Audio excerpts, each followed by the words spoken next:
Hello friends, welcome to my channel Gyan Guru. आज हम class 9 का first poem the road not taken के बारे में पढ़ेंगे बाय रॉबर्ट फ्रॉस्ट। तो आइए स्टार्ट करते हैं। First stanza. Two roads diverged in a yellow wood and sorry I could not travel both बोट and be one traveler long I stood and looked down one as far I could to where it bent in the undergrowth। ठीक है, तो आइए देखते हैं first stanza का explanation.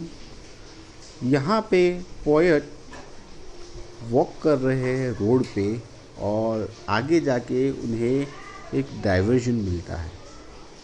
ठीक है, हम कहते हैं ना कि रास्ते पे चलते आगे दो रास्ते मिलते हैं।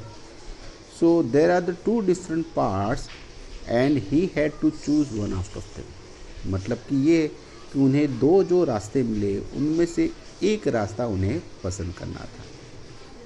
The poet says that he was one person he could travel on one road only.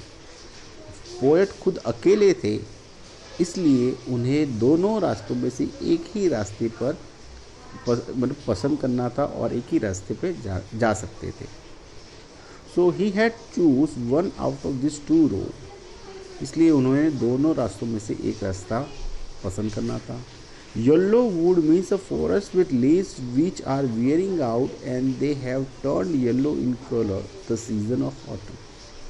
हम कहते हैं ना ऑटम सीजन में तो जो ट्रीज़ के लीव्स होते हैं वो ग्रीन से येलो हो जाते हैं और वो लीव्स कहाँ पे पड़े हुए थे?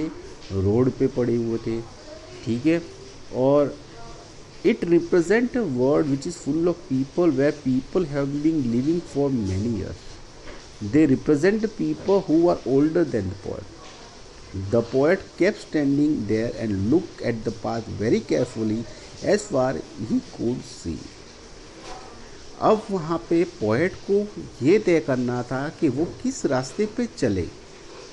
तो उसके लिए पोएट वहाँ पे खड़े खड़े जहाँ तक उनकी नज़र पहुँचे वहाँ तक वो दोनों रास्तों को देख रहे थे और दोनों रास्तों में जहाँ तक उनकी नज़र पहुँच रही थी वहाँ तक वो देख रहे थे, जिससे कि वो जज कर पाए कि किस रास्ता उनके लिए बेहतर है। ठीक है, so was it suitable for him और not? He was able to see the path till from where it covered after it was covered with tree and was hidden.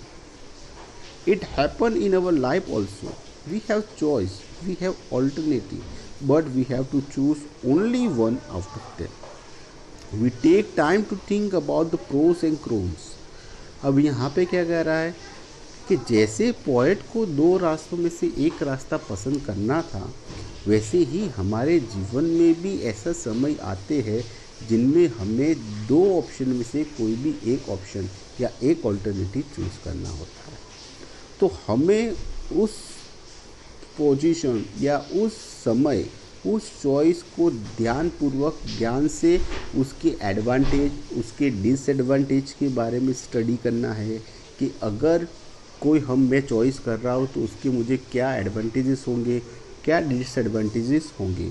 बाद में ही हमें कोई डिसीज़न लेना है। ठीक है, आइए देखते हैं सेकंड स्टैंजा।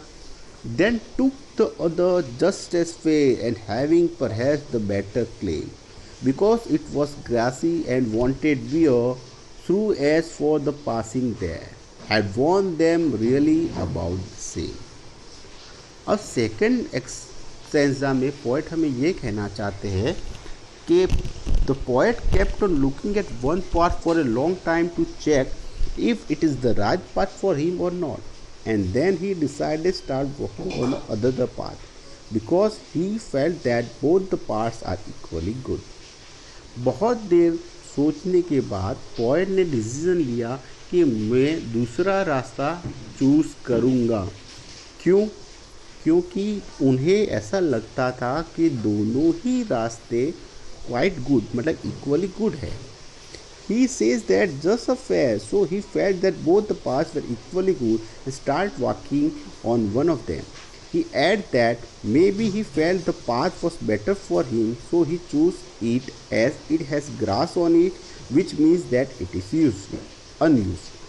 अब यहाँ पे उन्होंने जो दूसरा रास्ता पसंद किया था, ठीक है, वो कैसे जज किया उन्होंने ऐसे जज किया कि उस रास्ते पे घास से मतलब जो ग्रास होती है वो बिछी हुई थी और अभी तक इस रास्ते का उपयोग ज़्यादातर लोगों ने नहीं किया, इसलिए उन्हें ऐसा लगा कि ये रास्ता मेरे लिए बेटर है.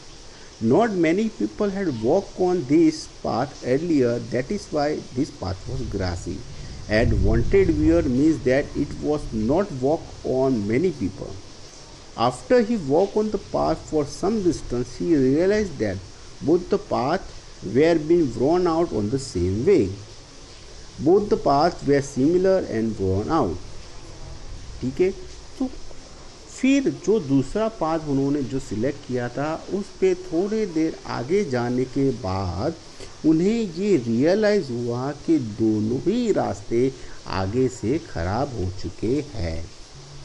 ठीक है, इसका मतलब ये हुआ कि हमारे जीवन में पोएट हमें ये बताना चाहते हैं कि हमारे जीवन में भी ऐसा होता है कि जब भी हम कोई ऑप्शन सिलेक्ट करते हैं तो हमें पहले लगता है कि हमें दोनों ही बेनिफिट्स मतलब दोनों से ही एडवांटेज होगा या डिसएडवांटेज होगा या कोई भी प्रॉब्लम हो तो हमें फेस करना है. क्यों? फिर ही we think that we are choosing a better option but it is not that way. हमें जब भी कभी ऑप्शन सिलेक्ट करना हो तो हम ऐसे महसूस करते हैं नहीं ये मेरे लिए सही है, लेकिन कभी कभार ऐसा भी होता है कि जो हमने डिसीज़न या जो हमने चॉइस की है वो कभी कभार गलत भी साबित होती है. मतलब कि यहाँ पोएट को भी रिग्रेट फील हो रहा है क्योंकि उन्होंने जो दूसरा रास्ता पसंद किया था वो आके जाके बुराना आउट मतलब कि वो भी ख़राब ही हो चुका था. ठीक है, तो उन्हें वापस पीछे से रियलाइज़ हुआ, इसलिए वो भी हमें इस मैसेज से कहना चाहते हैं कि लाइफ में हमें भी जो चॉइस हम कर रहे हैं उसके एडवांटेज डिसएडवांटेज को समझो, टाइम लो, फिर डिसीज़न लो. क्यों?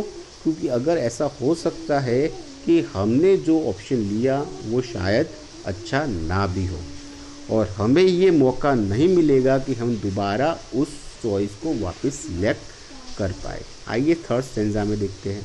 And both that morning equally lay in the leaves, no step hadn't trodden black. Oh, I kept the first for another day, yet knowing how way leads on to the way. I doubt if I should ever come back. Trodden means walk over.